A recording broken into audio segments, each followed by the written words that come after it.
राहुल गांधी ने पूरी एक डी ब्रीफिंग अपने सांसदों के साथ ली है इंडो यूएस डील पर।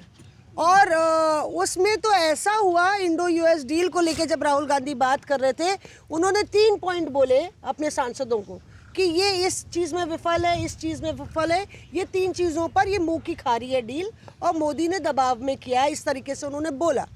तो उस वक्त उनके समर्थन में 2 ऐसे सांसद आए जो अमूमन साइडलाइंस पे रहते हैं, ज़्यादा कुछ मतलब उनको फोरफ्रंट में लगातार इस पे सवाल, मनीष तिवारी और कार्ति चिदम्बरम। तो दूसरे 2 सांसद आपस में एक दूसरे को देखने लगे और बोलने लगे, अरे हमारी तो नौकरी गई।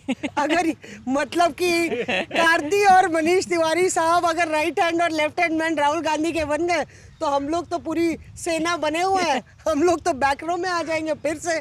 तो बेसिकली ये कि पूरी अपनी टीम को राहुल गांधी इस बार एकजुट करते हुए नजर आ रहे हैं। दूसरा, ऐश्वर्या जो लोग संसद में देख रहे थे, पूरे इस बजट सत्र का टर्निंग पॉइंट राहुल गांधी की स्पीच थी, जो नहीं हो पाई। मुझे ये याद है, जो नहीं हो पाई। और राहुल गांधी की स्पीच ना होना इस बजट का टर्निंग पॉइंट था सत्र का, क्योंकि जब मैं वहाँ से 45 मिनट 50 मिनट बाद उठी हाउस से पीयूष, मेरे सर में दर्द हो रहा था। क्या आप समझ नहीं आया आपको हुआ क्या? कि हमारे नेता की स्पीच नहीं होने दी तो हम तुम्हारे नेता की स्पीच। नहीं संजय जी, ये हुआ कि कोई एक शख्स किस तरह से एक ही लाइन पे अड़ा रह सकता है। मुझे ताज्जुब हुआ कि अलग ढंग से, अच्छा एक कंट्री का ये हुआ, दूसरी कंट्री का टैंकर आ गया, फिर जनरल नरवाने, फिर उसके बाद कुछ और तरीके से इंग्लिश में जनरल नरवाने। तो हर एक तरीके से कम 25-30 इंटरजेक्शंस, गृह मंत्री की तरफ से, रक्षा मंत्री की तरफ से, कभी पीछे से मोटी बुक निकाल रहे हैं सेक्रेटरी जनरल। जब बवाल होने लगा, स्पीकर साहब ने रूलिंग दे दी और स्पीकर साहब कह रहे हैं नो, तो बोला आप ही बोल दीजिए। मतलब कि 45-50 मिनट लगातार सारे चैनलों पे करता रहा। राहुल गांधी उसी लाइन पे अड़े रहे। हर बारी जब वो शुरू करते थे तो मीडिया गैलरी में हम लोग आपस में देखते थे कि अब शायद कोई और बात करेंगे, लेकिन वो उसी लाइन पे उनका अड़ना, उसी कोर्ट पे उनका अड़ना, वो काफ़ी ज़्यादा एक तरीके से सियासी एक करवट लेते हैं वो बिल्कुल। और राजनाथ सिंह ने इंटरजेक्ट किया शुरू में, वो उसके फिर अमित शाह ने इंटरजेक्शन इसलिए भी तो हो रहा था ना कि आप देश की सुरक्षा से जुड़े एक मुद्दे को उठा रहे हैं। आप ये सोचिए आज क्या एक बयान आया हम लोग यहाँ पे राइट या रॉन्ग नहीं डिस्कस कर रहे हैं जी, कि ये गलत था या ये सही था, कि स्पीकर ने रूलिंग जल्दी दे दी या स्पीकर को रुकना चाहिए था। हम मिरर इमेज बता रहे हैं। हम मिरर इमेज जो घट रहा है वहाँ पे वो बताना जरूरी है कि भाई मैं वही आपको बता रहा हूँ कि रूलिंग इसलिए दी गई, बार बार जो घटा मैं वो भी आपको बता रहा हूँ, इसलिए रूलिंग दी गई क्योंकि जरूरी है कि देश की सुरक्षा से जुड़ी चीजें बाहर ना आए। आप ही सोचिए क्या आज तक, अरे पीयूष जो तुम बोल रहे हो तो स्पीकर और नहीं सब नेता बोल ही देंगे ना। तुम ये सवाल का जवाब दो, क्या बीजेपी अनकंफर्टेबल थी या नहीं? जी नहीं। अब मैं बीजेपी का प्रवक्ता के तौर पर तो नहीं बोल सकता। अभी तो बोल नहीं, आपको लग रहा है ऐसा नहीं है। अच्छा ये मजाक से हम कह रहे थे भाई, अब बताओ। नहीं, मैं आपको बता रहा हूँ कि कोई भी चीज, इस चीज को रोकने का एक तरीका भी होता है। बार बार आप किसी भी चीज को disagree agree leader of opposition कौन है? राहुल गांधी। वो एक वेग कमेंट मानेंगे, कोई बोलेंगे तो उसके ऊपर वो सही है गलत है कहाँ से आएगा? ऑफिशियली आएगा। ऑफिशियल कौन है वहाँ पर? Defence minister Rajnath Singh. वो बोलेंगे ना कि ये गलत है या सही है, तो किसी भी चीज को सही या गलत सरकार ही कर सकती है ना। तो as a representative of government defence minister Rajnath Singh ने उसके बताया सही गलत का सरकार अपना बचाव कर सकती है, बाकी सामने वाले को गलत। लेकिन सर हम कोई भी चीज जो है ऑफिशियल तौर पर कर सकती है। हम क्या कहते हैं, कोई भी खबर निकल के आती है हम क्या कहते हैं, इसका आधिकारिक वर्जन क्या है?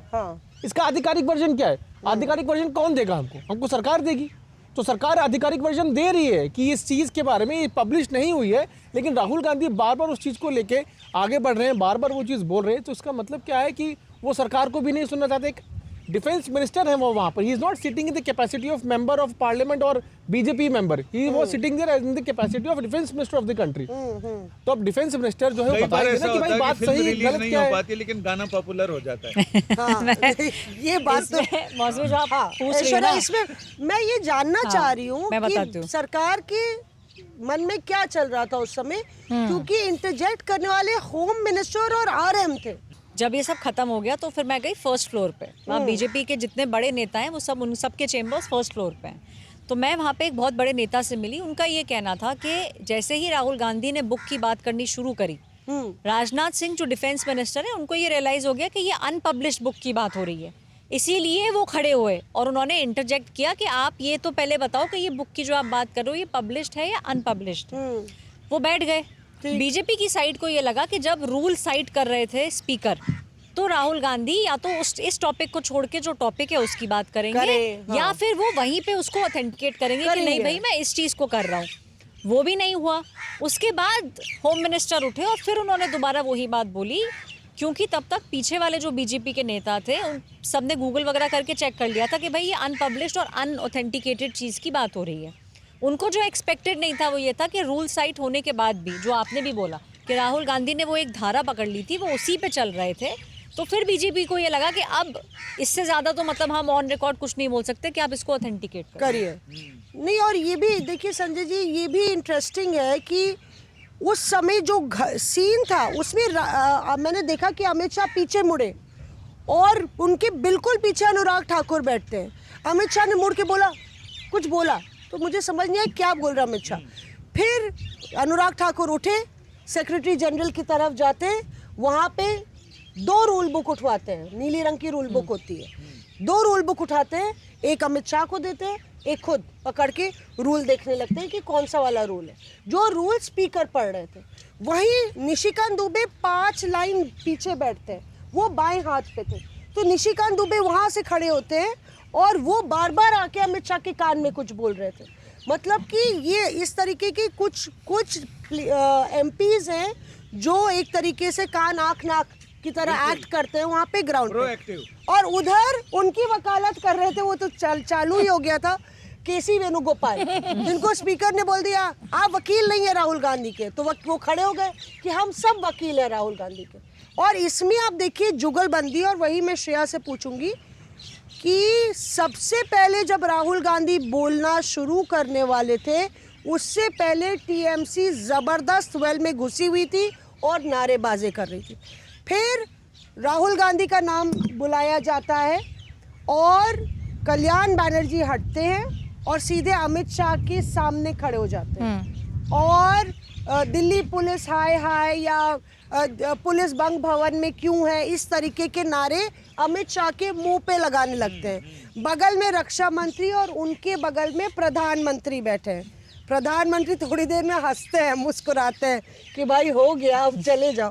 तो ये क्या चल रहा था? ममता बनर्जी क्या देख रही थी गतिविधियां, और संसद में जो हंगामा हो रहा था, लगातार इंस्ट्रक्शंस मिल रहे थे क्या टीएमसी को? क्या वो मिल रहे थे। फायर वर्क का ही पार्ट था क्या? नहीं, फायरवर्क का तो अगले दिन का प्लान था, इससे पहले भी जो आप कह रहे हो, क्योंकि आई थिंक ये पूरा जो हंगामा वहाँ पे तृणमूल कांग्रेस के एमपीज करते हैं, उसके बाद तुरंत वो ममता बनर्जी के पास भी पहुंच रहे थे बीच बीच में। हाँ, तो उसी में हमने पूछा एक एमपी से कि आप लोग वहाँ पे भी तो काफ़ी चिल्लम चिल्ली करके आए हैं, कह रहे हाँ ये प्लान था, क्योंकि हमारा जो मेन एजेंडा है वो ये है कि बंगाल को लेके जो फोकस है वो हम संसद से लेके सड़क से लेके हर जगह फोकस करेंगे।